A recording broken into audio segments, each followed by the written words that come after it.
Nous sommes en compagnie de Laurie Saint-Georges, lavalloise et celle qui sera capitaine de l'équipe Québec au tournoi des Cœurs Scotties 2022. Laurie, merci d'être avec nous. Ça me fait plaisir. Merci à toi de me recevoir. Donc, en fait, tu vas participer au tournoi pour la deuxième année de suite. Donc, en raison de la pandémie, c'est un peu plus surprenant de la façon que ça a fonctionné cette année pour ce qui est de ta qualification. Donc, c'est le comité d'administration de Curling Québec qui a pris la décision justement de choisir votre équipe pour une deuxième année de suite. Explique-moi un peu comment tu as vécu ce processus-là avec tout ce qui se passe là, par rapport à la pandémie. C'est sûr qu'on ne s'attendait pas nécessairement à ça cette année. On avait vraiment espoir de jouer le provincial. Honnêtement, depuis le début de l'année, on a joué quand même beaucoup de compétitions parce que, dans le fond, les compétitions pouvaient avoir lieu, même dans d'autres provinces. Donc, c'est sûr qu'on en a joué beaucoup. Puis, on ne s'attendait vraiment pas là, à ce que, que notre saison, en fait, là, se chamboule un peu comme ça. C'est sûr que je pense qu'on avait quand même des bonnes chances d'être prise là, puis d'être choisie puisqu'on avait été sélectionné l'année dernière. Par contre, il n'y avait rien qui était sûr. Il y avait deux autres bonnes équipes qui étaient censées jouer le provincial avec nous.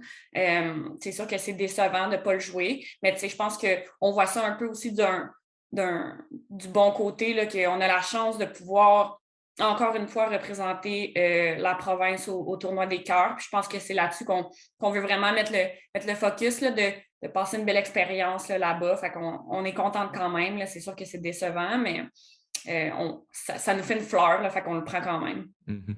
Puis, comme je le disais, c'est ta deuxième année de suite. En fait, tu participes au tournoi. L'an passé, vous avez fini septième, si je ne me trompe pas. C'est quoi vos attentes pour cette année? Est-ce qu'on vise évidemment un meilleur résultat encore? Je pense que nos attentes, c'est plus relié à notre équipe. T'sais, on a vraiment hâte d'aller jouer. Je pense vraiment qu'on a hâte d'être toutes les filles ensemble puis de se retrouver dans une atmosphère de compétition, surtout une grosse compétition comme le Scotties. Donc, je pense qu'on a vraiment hâte d'y aller. On croit en nos capacités. C'est sûr que c'est une grosse compétition puis il y a des super bonnes équipes. Fait que je dirais qu'on n'a pas nécessairement d'attente concernant notre performance là-bas Mhm. parce qu'on ne sait jamais qu'est-ce qui peut arriver, comme tout est possible. Mais on croit vraiment en notre équipe, puis on a juste hâte d'être ensemble, puis de lancer des pierres, puis de faire des coups là, en équipe. Là. Mhm. Crois-tu que l'expérience que vous avez acquise l'an dernier peut vous aider du fait que vous êtes un peu familier avec la compétition ou au contraire, ça peut avantager les autres équipes que là, maintenant, vous connaissez un peu, là? Je pense que ça va dans les deux sens. Je pense que les équipes contre qui on va jouer là s'attendent un peu qu'on est capable de jouer des bonnes parties de curling. Je pense qu'ils nous connaissaient pas beaucoup avant. Je pense que maintenant, ils savent qu'on est capable de jouer des bonnes parties. De notre côté, le Scotties va se passer un peu aussi comme l'année passée. C'est pas encore définitif que ce soit en bulle, qu'il n'y ait pas de spectateurs, parce que ça se passe à Thunder Bay en Ontario. On n'est pas sûr s'il va y avoir des spectateurs ou non. Mais par exemple, il y a vraiment des protocoles stricts qui sont installés au sein là, des joueurs, des entraîneurs, etc., des officiels, pour que ça soit pour qu'on puisse être apte à jouer en toute sécurité. Donc, ça va ressembler un petit peu à l'année passée, là, comme dans une simili-bulle, là, si je peux Mhm. dire. Fait que c'est sûr on est plus familière avec l'atmosphère. On va savoir à quoi s'attendre. On a déjà porté les couleurs du Québec aux Scotties. Donc, c'est sûr que ça nous enlève une pression de la première fois. Puis je pense que ça va être à notre avantage, mais c'est sûr que les équipes nous connaissent un peu plus là, maintenant. Mhm. Y a-t-il déjà des formations que tu redoutes, si on veut, pour vos affrontements à venir? Je pense que toutes les parties vont être assez intenses là-bas parce que c'est les meilleurs au Canada aussi. Mhm. C'est les meilleurs par province. Donc, c'est sûr que chaque partie va être importante. Puis ça devrait être des super bonnes parties. Comme je l'ai dit, nous, malheureusement, dans les dernières semaines, on n'a pas nécessairement eu de pratique beaucoup parce que les clubs de curling ont décidé de fermer leurs portes pendant un mois à cause de la pandémie. Fait que c'est sûr qu'on a eu un petit peu moins de pratique. Il y a des provinces, eux, qui ont performé dans leur championnat provincial, qui ont Mhm. gagné leur championnat provincial, qui en ont joué un. Donc, c'est sûr que là-dessus, peut-être que ça nous désavantage un peu. Par contre, là, maintenant, on est chanceuse d'avoir de la glace pour pouvoir pratiquer. Donc, on se focus vraiment là-dessus. Mais je pense que toutes les parties, là, au Scotties, honnêtement, toutes les parties, c'est pas acquis. Il faut vraiment que tu fasses des bons coups et que tu ailles chercher la victoire. Là. Puis tu parlais, en fait, c'est ça, du phénomène, vous allez dans une bulle un peu, donc tout ce qui entoure la pandémie, il va y avoir des restrictions un peu plus claires, mais je me demandais justement du côté on ne souhaite pas évidemment avoir de cas dans l'équipe, mais si jamais il y avait quoi que ce soit, est-ce que vous avez déjà des directives qui sont émises par rapport au processus dans le cas d'un cas au sein de la formation? C'est sûr que ça va de jour en jour. En fait, là, c'est sûr qu'on se fait tester avant de partir. On va se faire tester là-bas aussi. Donc, ça revient un peu à l'année passée. C'est sûr que nous, on y va avec 5 joueurs. Donc, s'il y a une joueuse qui malheureusement est infectée avant de partir, ben si les 4 autres sont corrects, ben c'est sûr qu'on part malheureusement sans la joueuse qui l'a attrapé. Mais tu sais, c'est pas encore coulé dans le béton, tous les protocoles, parce que la situation évolue tellement vite avec le virus qu'on ne sait pas vraiment à quoi s'attendre. Fait qu'on a eu un peu les grandes lignes de ce que ça allait être, mais je pense que Curling Canada va nous envoyer des mesures un petit peu plus précises là, dans les prochains jours à venir là, pour qu'on soit vraiment au courant de tout le protocole là-bas. Bon, je sais que le curling, chez vous, c'est une histoire de famille. Ta sœur fait partie de ton équipe, ton père est l'entraîneur également.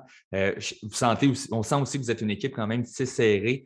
Je me demandais, qu'est-ce qui a motivé votre équipe à avoir un nom, si on veut, parce qu'on sait qu'au curling, souvent, c'est Équipe Saint-Georges, c'est le nom de la capitaine. Mais de votre côté, vous avez les Rockstars que vous nommez personnellement. Donc, qu'est-ce qui a mené justement à ce nom-là? En fait, c'est comme une idée de mon père, ça part de vraiment loin. Ça part de quand on était junior, on était U18, même on était juvénile. OK.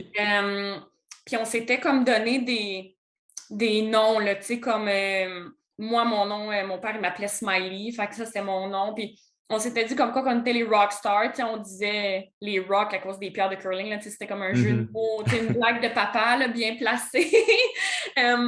Puis ça a juste un peu découlé de ça que tout le monde on a comme commencé à donner des noms de rockstars à tous ceux qui rentraient dans l'équipe, puis on essayait de faire fitter ça avec leur nom de famille ou avec leur prénom.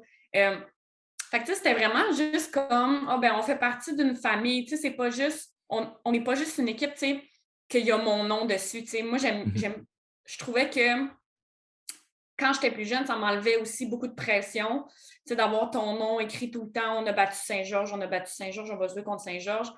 Là, c'était plus comme nous, on se disait entre nous qu'on était des rockstars. Puis ça fait plus une unité que le nom d'une capitaine avec les filles en arrière. Tu sais, j'aime moins ça. Fait que je pense que c'est juste un beau symbole là, d'unité là, pour nous. Puis j'imagine, pas que quand vous êtes en compétition, ben, cette unité-là, ça se ressent aussi dans vos performances, donc d'être aussi près l'une de l'autre là aussi. Oui, absolument. Puis c'est sûr que on a une super bonne chimie. On se connaît depuis tellement longtemps.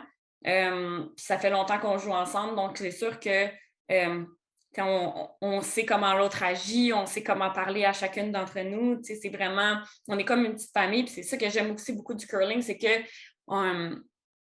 c'est pas une équipe de 30 joueuses. Fait je peux être proche vraiment de toutes mes joueuses. Puis c'est très intime comme sport. Puis je trouve ça vraiment magnifique qu'on puisse créer des liens à travers le sport comme ça. Là, J'ai pas le choix de revenir sur ta participation l'an dernier où tu as personnifié, si on veut, le personnage d'Elsa dans La Reine des Neiges. Ça avait fait beaucoup jaser. Est-ce que tu prévois le refaire cette année également?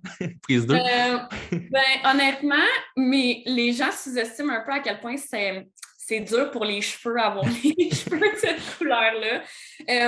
J'aimais vraiment ça avoir. Je trouvais que ça donnait un pep un peu à ma personnalité, puis je trouvais ça le fun. Puis je trouvais que ça m'allait bien, tu sais, un blond un peu silver, là, un peu argenté. Sauf que je pense pas que cette année, surtout que j'ai pas envie d'aller dans un salon de coiffure pendant plusieurs heures pour me refaire faire les cheveux en pandémie. Donc, pour moi, cette année, je veux que les gens voient un peu un autre côté de moi. Je ne veux pas nécessairement que les gens se fient à ça. Je veux leur montrer que je